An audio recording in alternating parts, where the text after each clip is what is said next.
What's up, guys? This is Andy here with Ultimate Device Vids, and today I'm going to be showing you guys some of the changes found in iOS 10 Beta 5. So let's go ahead and get right into it. So first up, we have the new lock sound. So the lock sound actually changed in previous betas, but there's an even newer one in iOS 10 Beta 5. And I think it's safe to say that this is probably going to be the final one because it's the most departure from what we're used to. So let me go ahead and play it for you guys. I'm just going to go ahead and put the iPhone up to the mic and play it. And one more time. So it kind of sounds like a door closing.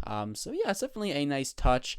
The old sound was definitely getting a little bit dry and old. So it's nice to see a refresh there. So next up, the third-party widgets inside the widgets view have essentially received a new dark background. So I have the Amazon widget here. As you can see, the background is definitely a darker shade there. So definitely looks slick in my opinion. The output icon has changed. This is present inside the music application right here, but it's also present in Control Center and the lock screen when you're playing media, so it's definitely a refreshed icon there. So essentially in iOS, when you have Touch ID enabled on your device and you reboot, as you can see right here, you're actually required to enter your passcode when you reboot your device. You can't scan Touch ID until you first enter your passcode once, then you can scan Touch ID to unlock your device. And, in earlier versions of iOS, the same thing was the case for your iTunes and App Store purchases with Touch ID. You essentially couldn't use Touch ID to make any purchases until you put in your Apple ID password, and then, it would work until you reboot it again. However, in iOS 10 Beta 4, you could now automatically use Touch ID right after a reboot to purchase something. So let me show you guys here. I'm just going to go ahead and, select Buy. And here, as you can see, there you go. It just asks for Touch ID right away. As you saw there, I just rebooted. Normally, it would ask for the iTunes password, but that definitely makes things easier if you're constantly downloading things from the App Store. But again, it still requires you to enter your passcode when you reboot. But again, for iTunes purchases, you no longer have to enter your iTunes password. And there appears to be a new default home screen layout in iOS 10 Beta 5. So essentially, as you can see right here, it's a little bit different than it normally is just by default. So the Mail application and the Messages application were essentially swapped right here.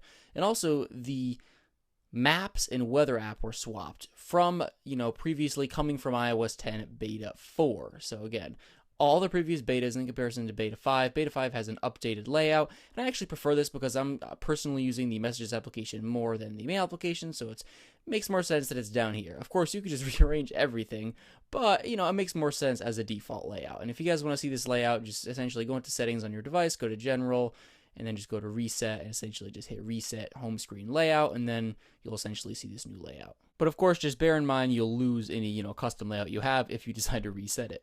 Alright guys, that pretty much wraps up this video. Just some minor tweaks and adjustments found in iOS 10 and Beta 5, but definitely some nice improvements. And I'm sure there'll be, more smaller little tidbits that are discovered, in the next few hours, days possibly, that are not included in this video, but I just wanted to show you guys the major, biggest improvements found in iOS 10 and Beta 5 in this video. So I hope you guys enjoyed this video. If you did, make sure to give it a like and subscribe to this channel for many more videos pertaining to iOS updates, jailbreaking, iOS devices, all that kind of stuff. Also, make sure to follow the channel on Twitter, like it on Facebook, and also make sure to follow me on Twitter. I'll put all those links down below in the description. Thank you guys so much for watching this video, and I'll catch you in the next one.